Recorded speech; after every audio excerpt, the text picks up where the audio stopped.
জওয়ান ভাই, তোমাদের কাছে অনুরোধ, প্রিয় ভাই, প্রিয় বাবা, পর্দার আড়ালের মা বোন, সবার জন্য আমাদের জরুরি আখিরাত নিয়ে ভাবা। আপনি আমি যেই কোনোভাবে আপনি বুঝেন বা না বুঝেন, খামখেয়ালি করেন আর মস্কারি করেন, টিটকারি করেন আর ইটকারি করেন, আপনি মরে যাবেন। বুঝেন কিংবা না বুঝেন, ঘুমে থাকেন কিংবা সজাগ থাকেন, অট্টালিকায় থাকেন আর কুড়ে ঘরে থাকেন, জীবনে কোনোদিন দুঃখ পান নাই, আপনিও মরবেন। জীবনে কোনোদিন সুখ পান নাই, আপনিও মরে যাবেন। 3 বেলা খানা খাইলেও মৃত্যু হয়, না খাইলেও মৃত্যু হয়। হ্যাঁ, সুস্থ মানুষেরও মৌত হয়, অসুস্থ মানুষেরও মৃত্যু হয়। তাহলে যে সত্য নিশ্চিত আমাকে মরতে হবে, আমি সেখান থেকে চোখ বন্ধ করলেই এটা হবে না এমন না।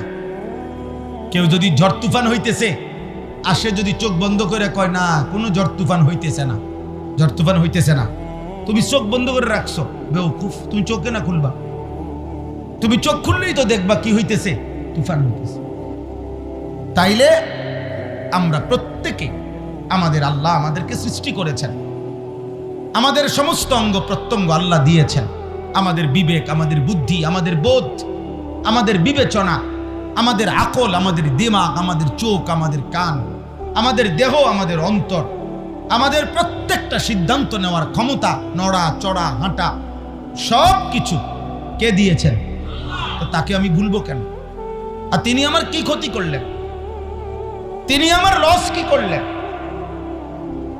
আমি আল্লাহর নাফরমানি কেন করব? ওয়ামালিয়া লা আ'বুদুল্লাযী ফাতারানি ওয়া ইলাইহি তুরজাউন। সূরা ইয়াসিনের মধ্যে আছে, একজন ইমানদার, উনার পুরা জাতি কাফের, উনি একা মুমিন।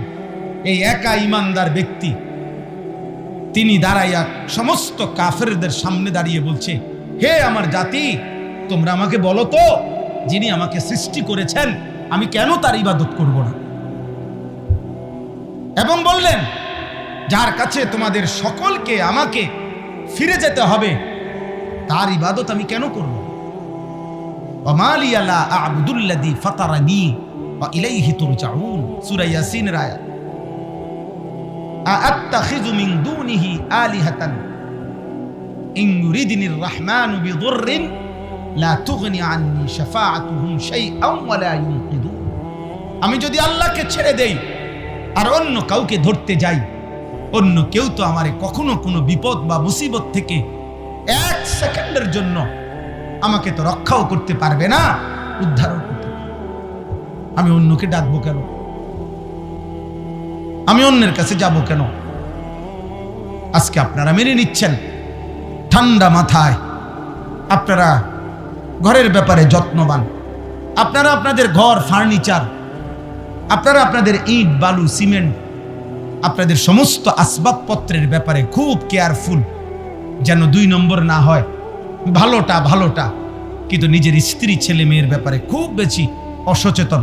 ছেলেটা 1 ওয়াক্ত নামাজ পড়ে না, এই নিয়ে আপনার কোনো মাথা ব্যথা নাই, আপনার কোনো চোখের পানি নাই, আপনার কোনো আহাজারি নাই। মেয়েটা পর্দা করে না, স্ত্রী পর্দা করে না, হায় মুসলমান, এই নিয়ে আপনাদের কোনো ভাবনা নাই, কোনো ভাবনা নাই। 18 বছরের ছেলেটা একদিনও ফজরের নামাজ পড়ে না। 365 দিনে, খোদার 1 বছরে বাবা মা জীবিত, এমন নিকৃষ্ট নাফরমান, এমন নিকৃষ্ট বেয়াদব, এই বেয়াদব মুসলমান মা বাবার ঘরে ঘুমাইয়া 1 বছরে কোনোদিন বলতে পারবে না 5 ওয়াক্ত নামাজ কাকে বলে। এমন হাইওয়ান, এমন পশু আপনি পালতেছেন, আর আপনি কোন সংসারের লেগে আপনি সব করছেন? কি সংসার এটা? কিসের সংসার এটা? কিসের জিফুতিটা? কিতা বলেন এটি?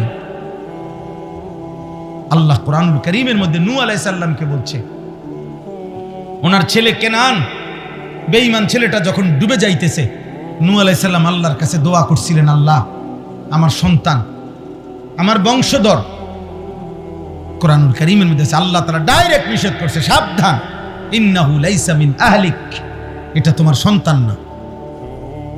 ইন্নাহু আমালুন গায়রু সালিহ, বললেন এটা বেআমল নাফরমান, ফালা তাসআলনি, বলছেন হে নূহ এমন নাফরমান সন্তানের জন্য তুমি আমার কাছে কিছু চেয়েও না। হাত তুলো না, হাত নামাও। নূহ আলাইহিস সালাম হাত নামায় ফেলছে। কোরআনের আয়াত সূরা হুদের মধ্যে আছে। আল্লাহ বলছে হাত নামাও নূহ, এমন নাফরমান সন্তানের জন্য আমার কাছে হাত তুলো না। বলে কিভাবে মেনে নিলাম আমরা, কিভাবে মেনে নিলাম? আস্তাগফিরুল্লাহ। আজ আমরা আপনাদেরকে বুঝাইতে চাই, মাদ্রাসা শুধু কেবল একটি শিক্ষা প্রতিষ্ঠান না, মাদ্রাসা জীবন শিখায়, মাদ্রাসা আখিরাত শিখায়, মাদ্রাসা গন্তব্য চিনায়, মঞ্জিল চিনায়। আমাদের প্রত্যেকের গন্তব্য চাকরি জীবন না। আমরা ভাগ করে নিছি নিজের জীবন, প্রথম কিছুদিন পড়ালেখা, কিছুদিন উপার্জন, কিছুদিন রিটায়ার্ড পারসন, শেষ এর মধ্যে একদিন মৃত্যু। মানে জীবনকেই তিনটা ভাগ করে নিছি। কয়দিন পড়ালেখা করলাম, কয়দিন উপার্জন করলাম, এবার কয়দিন জিফুত নাতি নাতনি নিয়া আমি একটু বিশ্রামে আসি। এখন ছেলে পেলের আল্লাহর রহমতে লাইন ফাইন হইছে, ওরাই এখন হুজুর কামাই রোজগারি করে। আমি 3 বেলা ভাত খাই, বিকালবেলা আপেল খাই, মালটা খাই, মাগরিবের পরে 1 গ্লাস দুধ খাই, আর শরীরে যে দুর্কুলায় গপসপ মারি। এই আল্লাহর আপনাকে দোয়ায় ভালো আছে, ভালোই তো আপনি মাশাআল্লাহ, আপেল খাইতেছেন, মালটা খাইতেছেন। চাচা আপনি ভালো না তো ভালা কি বুঝেন না? যে আপেল খায় সেই তো কামিয়াব, শেষ বয়সে যে মালটা খায় সেই তো কামিয়াব। তাহলে এই জীবন শেষ, হায়াত মিলাই লাইলেন, আখিরাত, কবর, হাসরের মাঠ, পরকাল। আল্লাহ আমাদেরকে বুঝ দান করেন, ভাবতে শিখেন, ভাবতে শিখেন, খামখেয়ালি করেন, খামখেয়ালি করেন। আল্লাহ বলছে পৃথিবী আমি এমনিই দিলাম, তোমারে দিলাম বান্দা, তুমি সবটা পৃথিবী ভোগ করো, যেখানে পারো যাও, কোনো মানা নাই। যেখানেই যাবা আমার রিজিক আছে, দেশে থাকো কোনো মানা নাই, বিদেশ যাইবা কোনো মানা নাই। বিদেশ যাওয়া হারাম, কথা বলে না, বিদেশ যাওয়া মাকরু না, না। হুয়াল্লাযী জাআলা লাকুমুল আরদা যালুলা, আল্লাহই গোটা জমিন তোমাদের অধীন করে দিয়েছেন। ফামশু ফি মানাকিবিহা, এই যে সূরাত আছে, আল্লাহ বলে তোমরা আল্লাহর জমিনের যেখানে মন চায় সেখানেই যাও, কোনো সমস্যা নাই। আকুলু মির রিজকি, আল্লাহ বলে আল্লাহর রিজিক তালাশ করো, বক্ষণ করো, সবখানেই রিজিক পাইবা, আমি সব জায়গায় রাখছি, সব জায়গায়। শুধু বান্দা দেশে থাকো আর বিদেশ থাকো, গ্রামে থাকো আর শহরে থাকো, ব্যবসা করো কিংবা চাকরি করো, আয় করো আর উপার্জন করো, কোনো মানা নাই। ঘর করো, সংসার করো, বাজার করো, ব্যবসা করো, বিল্ডিং করো, ছেলে মেয়ে বউ বাচ্চার সংসার করো, কোনো মানা নাই। শুধু বান্দা মনে রেখো ওয়া ইলাইহিন নুশুর, আমি আল্লাহর কাছে ফিরতে হবে। এই কথাটুকু শুধু মনে রেখো। আমার আর কোনো আপত্তি নেই, তুমি ভাত 3 প্লেট না 10 প্লেট খাইলেও আমি মানা করব না, খাইবা না, এটা তোমার জন্যই তো দিছি আমি। বুঝেন নাই আমার কথাটা? তোমাকে তো আমি নিষেধ করি নাই, আমি তো বলি নাই তোমাকে বান্দা, বাধা দিচ্ছি না তো, খাও ভোগ করো, দুনিয়া তোমার জন্য। কিন্তু তুমি আমার কথা মনে রেখো, আমার কাছে আসতে হবে, আমারে ভুলবা কেন? সারে দুনিয়া তেরে লিয়ে, তু সিরফ মেরে লিয়ে, তাম দুনিয়া তোমার জন্য, তুমি শুধু আমার জন্য। আমি শুধু তোমার সেজদা চাই, আমি তোমার গোলামি চাই, গোটা পৃথিবী আমি তোমাকে দিলাম, যাও নাও। ওয়াসাখখারা লাকুম মা ফিস সামাওয়াতি ওয়াল আরদ, আল্লাহ তাআলা বলেন আসমান ও জমিনের সব আমি তোমাদের অধীন করে দিয়েছি। আওয়ালাম ইয়ারাউ ইলাত তাইরি ফাওকাহুম সাফাতিন ওয়া ইয়াকবিদ, আল্লাহ বলে আমার কুদরত দেখবা বান্দা, দেখবা আমি তোমারে দেখাই, তোমার মাথার উপরে যেই পাখিটা ওড়ে ওর দিকে দেখো, একটা নজর ওই পাখিটাকে দেখো, এই শূন্য বাতাসে এই পাখিটা একবার ডানা বিস্তার করে ওড়ে, আবার এই শূন্য বাতাসেই একবার ডানা বন্ধ করে গুটাইয়া স্থির হয়ে থাকে।